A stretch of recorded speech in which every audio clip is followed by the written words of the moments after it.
Focusing can be fairly straightforward when doing astrophotography. Telescope knobs are fairly simple to use. You either turn it one way or the other, and you find your focus. Now, there are some tricks like using a Batinov mask, which this telescope comes with, or if you're using, say, a DSLR, you can use the live view screen and find that spot where the red or the green just goes away, and that's your focus. But the issue here is that you can go out of focus during a long night of imaging. And there's a few reasons for that. Changes in temperature, whether it's a rise or a fall in temperature, slightly shifts the focal point of your specific setup and where it actually is focused, hitting the sensor of your camera. If your gear is a little bit older in the same style as this Zenithstar 61, maybe the lock knob doesn't hold as well as it used to. And if you're pointed more towards zenith that is straight up, the weight of the camera may be pulling down on the focus knobs, shifting you slightly out of focus throughout the night. And the other main thing is if you're somebody who shoots mono, then you definitely need to refocus every time you switch filters. In any case, adding an autofocuser can simplify the process and automate it for you. So in this video, we are going over attaching the ZWO electronic automatic focuser. And the fun thing about this is do keep in mind that this is the first one I've ever attached. I've looked at the manual a little bit, but we're gonna be learning this together. So before I actually get into attaching it, let's see what is in the box for this thing. So when you get this, just the focuser itself, if you open it up, of course you get the quick start guide, and we will be referencing that a couple times because like I said, this is the first time I've ever done this. So we're learning together. But when you open it, ZWO with the typical styrofoam covering on top, you get a USB cable to plug into it to help control it. And some hex wrenches.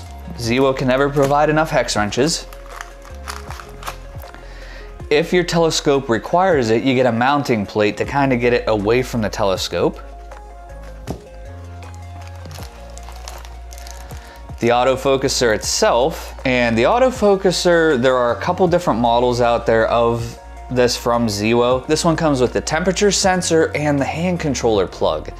Now you can do either or, you can go hand controller or you can go temperature sensor, but if you have a shorter scope and you have dew heaters right there, then the temperature sensor that's internal might not pick up the proper temperature. Or you can use the extended temperature sensor to get it away from the body of the EAF and help keep things properly gauged on what the temperature is around your telescope. And of course, with a setup like this, you do need some screws, especially if you're using the mounting plate. And then it comes with 4 different spacer options, which you can use to get it attached to your scope. Now, all of these are the same length. The key difference to these is the size of the hole on one end of them.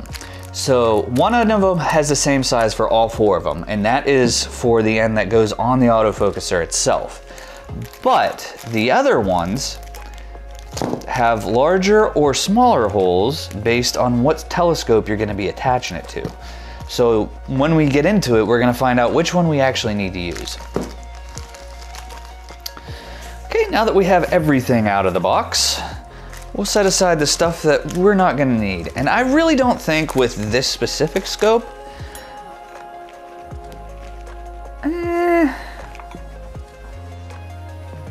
we'll find out. I might not need it, but I might, so we'll figure it out. So I will keep all screws and everything I might need right here handy to go. So before we unpackage anything else, the first thing we need to do is get the telescope torn apart. Now the main thing here is that if you're using a Crayford focuser, which is this style focuser right here, you want to leave the fine focuser alone and pull off the other side. So it's kind of a bummer that on this volume optic scope I'm going to lose the thermometer, but it is what it is. All right, so when you go to do this, there are a few things you're going to need. You're going to need a flathead screwdriver. You're going to need a 2mm hex wrench, a 3mm hex wrench, and you're gonna need the long hex wrench that was provided by ZWO. Now the good thing is that both of these are the same size hex wrenches that you will need for this specific setup, but if you don't want to use those, you don't have to. But the benefit of using the one that came with it is that it will reach down in. There's a couple little tiny holes, it looks like, that this is gonna have to go down into.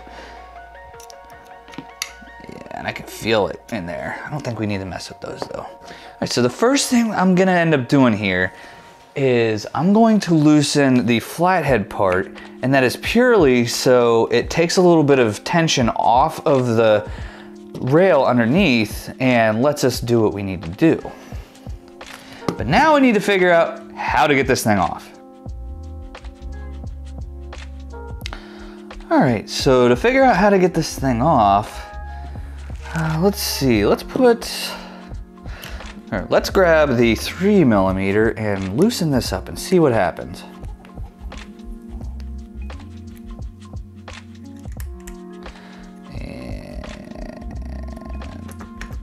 Oh, those are for mounting it. So those are the mount screws, but it looks like there's a couple in here that are a little bit longer that might go with the rail here. So that might be what those are for. But there's this one screw right here, right beside the knob, that I'm gonna loosen up and see if I can get this pried off of here.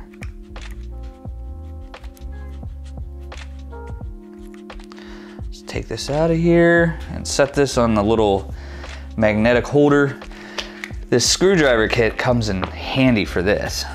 And, no, not going anywhere. Let me see, use my lights here to see down in here.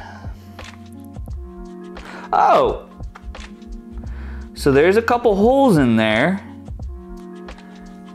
and it looks like there are some screws to work with. Hold on, let me see. Oh yeah, definitely. So there's a screw there. Let's see if there's any others. Oh, no, came right off. So look at that. So when you go to pull this off, there are a couple little screws in there that are hidden by this hole under here, that you can go ahead and just loosen one up and it'll come right out. So that was fantastic how smoothly that one worked. Now the next thing to figure out is which of these four do we need to use? And the first thing, let's see, how big is that? Let's just grab one of them at random and see what happens. Nope, not that one.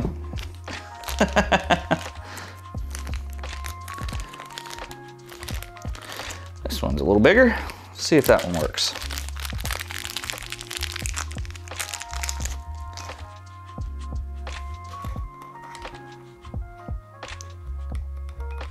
Some wiggle room in that one, so potentially, but I think it's too big.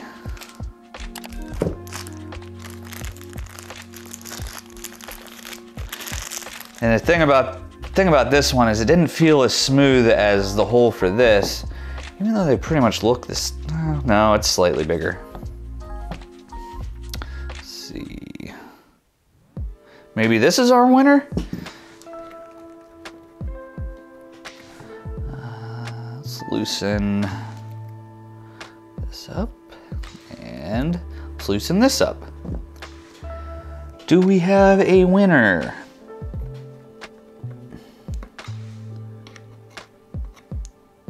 Nope. All right, last one, and I think this one's way too small. Yeah, so that's a definite no. So those ones are definite no's. Those won't work with this. This one is one that will fit.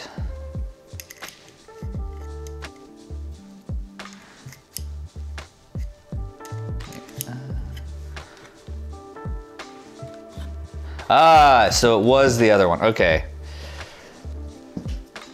So for the Xenostar 61, you want the second biggest. So you want the one right here. So the two small ones, you can just cast those out, and then, yeah, you have your choice of two here. The biggest one, no. So the next one, that one, if you unscrew these little screws right here, it fits perfectly. And the other thing to do is loosen up the screws. Actually, don't even have to do that. Just attach this directly to the autofocuser. I'm gonna go ahead and get these tightened down.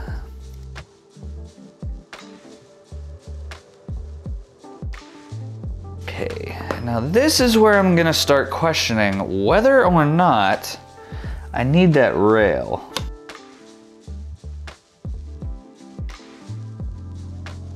Okay, for now, I am just getting this to where this goes all the way in, and I can see those screws through that little hole that was there before. And I'll just tighten those down. And then rotate the whole stinking thing until I see the other screw.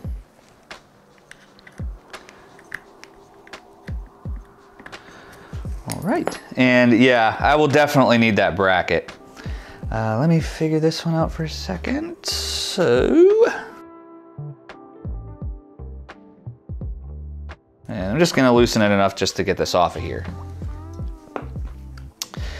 And it looks like we're gonna need to use the larger hex wrench and take the mounting screws completely off of this.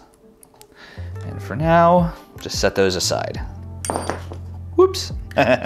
If you are curious about the screwdriver set here I have, it is basically just a precision screwdriver set, 124 pieces. It has a ton of little bits for whatever you need, whether they are star, hex, triangle, square, Phillips, flathead, doesn't matter, but it also comes with this super handy magnetic pad to hold on these little screws.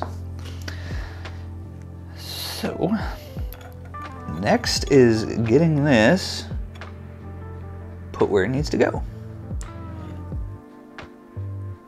I almost want to mount it offset just like that, so I can still get to that little tiny screw that screws that tight. So I think I'll go right there. Looks like a pretty decent spot.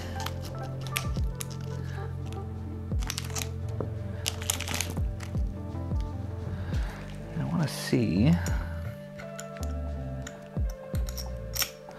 Okay, so these big ones, nope.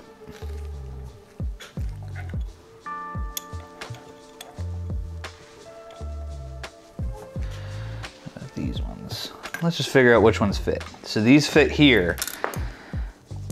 So instead of having the little screw in the way there, you're actually gonna need to remove that. And instead of needing to take the mount off entirely, we'll just get that put back on there because we're not gonna need to remove it. Okay, so now that we are tight and the focuser is not going anywhere, the next thing we want to do is on the other side next to the fine focus knob, there is another screw the same as the one that was right beside the coarse knob. So we'll go ahead and get that removed. And this one will be a little bit of a bear, so I'm going to swap to the actual screwdriver because I can get a little bit more behind that. I keep thinking I'm gonna break this thing when I have to break the tension of a screw that hasn't been moved since manufacturing. So using my screwdriver, a little bit easier on the brain there, thinking I'm not gonna break anything. Now that we have those screws removed, this is tight in here, so we don't have to worry about this at all. The next thing to do is mount the plate. So we'll go ahead and just get this in this one, finger tight, and make sure you put the little washer on there just to help it out. And it should just barely lines up with the other one.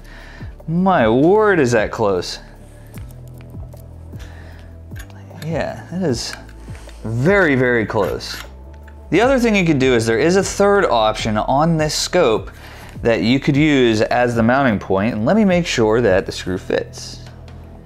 It sure does. So for the Zenithstar 61, and I'm guessing the 81 and most William Optics scopes, they come like this with the 3 screws. You're gonna wanna use the middle and the one towards the autofocuser to make sure this all lines up.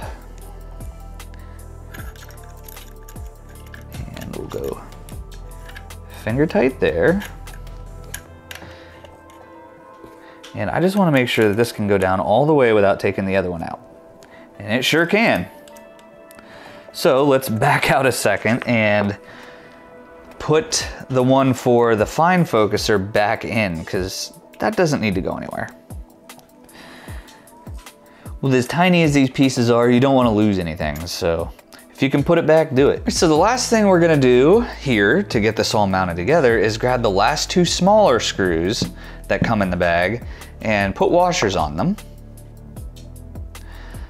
So just put the ones on there that came with it. And this is where we actually get it mounted. So we'll put this in here and grab one of the screws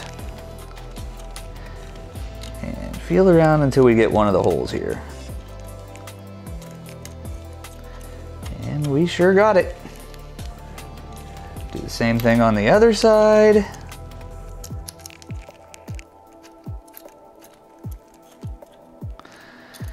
And we are golden. Now, just tighten it all down, all of the screws.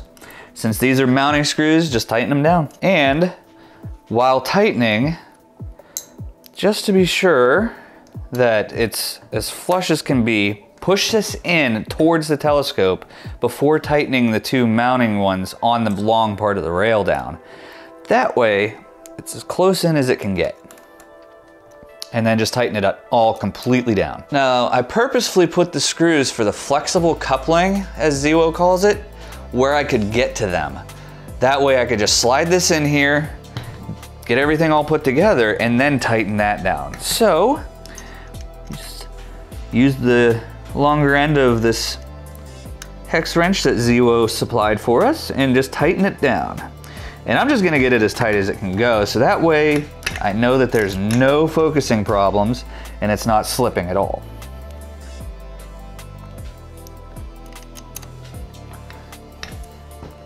Okay, and there we are. I'm gonna put the dovetail back on so we can get this off of the table and we can actually see it in action in the app. Okay, now let's get the ASI Air up here and ready to play. All right, I have my ASI Air sitting here ready to rock and roll, and I have my guide scope here too, because there is gonna be a slight difference. Normally, when you plug into the ASI Air, there's only 4 slots available. The big bummer here is that the way to power the EAF is to use USB. Now, you have a couple options. You can continue to plug the guide cam into the ASI Air, or if you're using a ZWO camera, you can plug the auto guider directly into the camera itself using the top port here, and that will talk back to the ASI Air.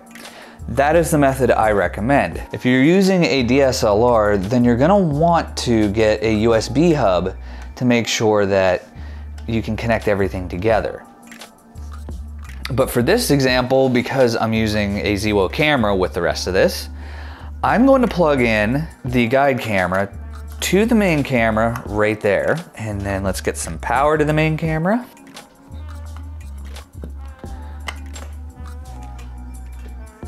And get the USB plugged into the main camera as well. We can hear that fan kicking on. That means that everything is plugged in. So let me jump into the app real quick. And I turn the cooling off because I don't need it for this. So we'll do that and get the guide camera plugged in as well. The difference of doing this with the EAF versus without is just plugging it into the USB 2 slot of the ASI Air, or plugging this into the camera and going from there. It's your choice.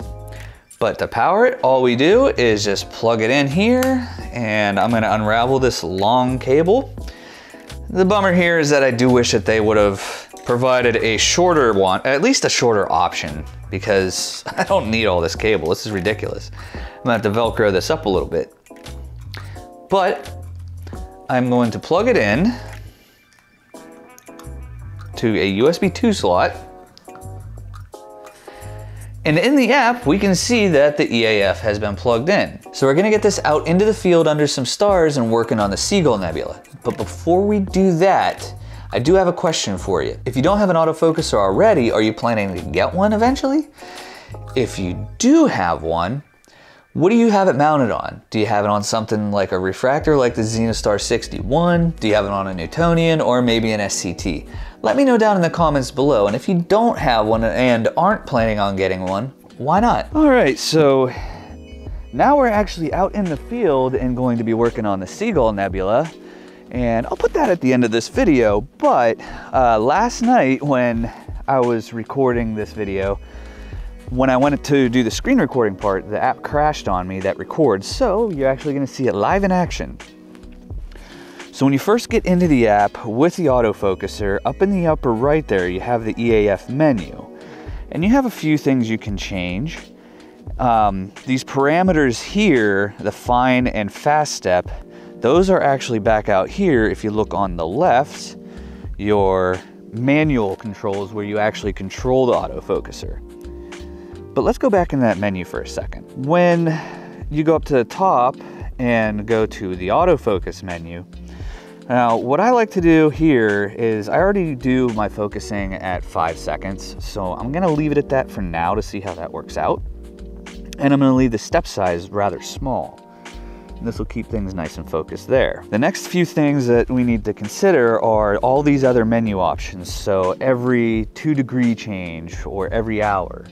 Now, I would treat that a little bit like dithering and base that a little bit more on your exposure time.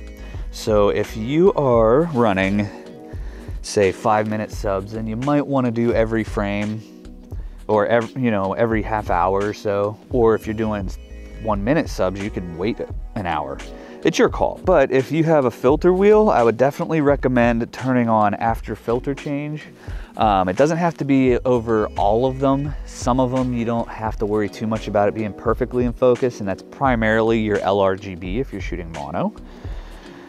And tonight I'm actually going to be doing the Seagull and starting a project on Markarian's chain to get a lot of data there. So I'm turning on after or before each object starting. So that way after it slews over to Markarian's after being done with the Seagull, it'll just double check.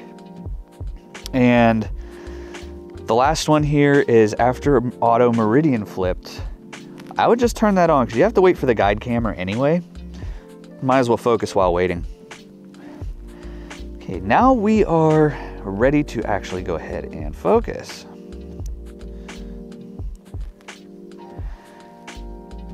And just let the focuser run here.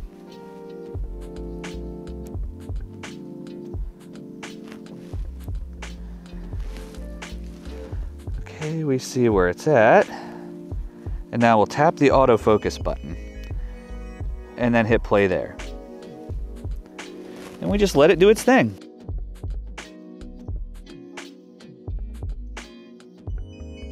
Okay, and it looks like it has found a star, so we will just let it go, and it's gonna calculate what's called the V curve, and that will actually find the spot where it's pinpoint sharp.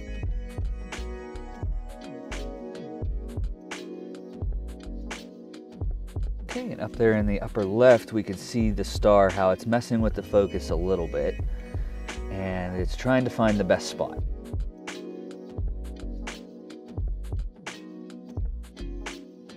All right, now hop to a different star and it's trying it again. The nice thing about the autofocus is that it doesn't rely on just one star. It actually bounces around to a couple different brightnesses and sizes. That way, it makes sure that everything is pinpoint sharp.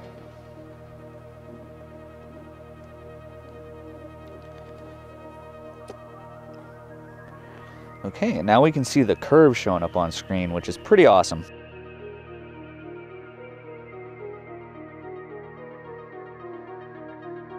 All right, so now in the upper left there, we can see that it is autofocus. So we are good to go. And from there, I just turn it, either I do a double check on the polar alignment or throw it right on the Seagull.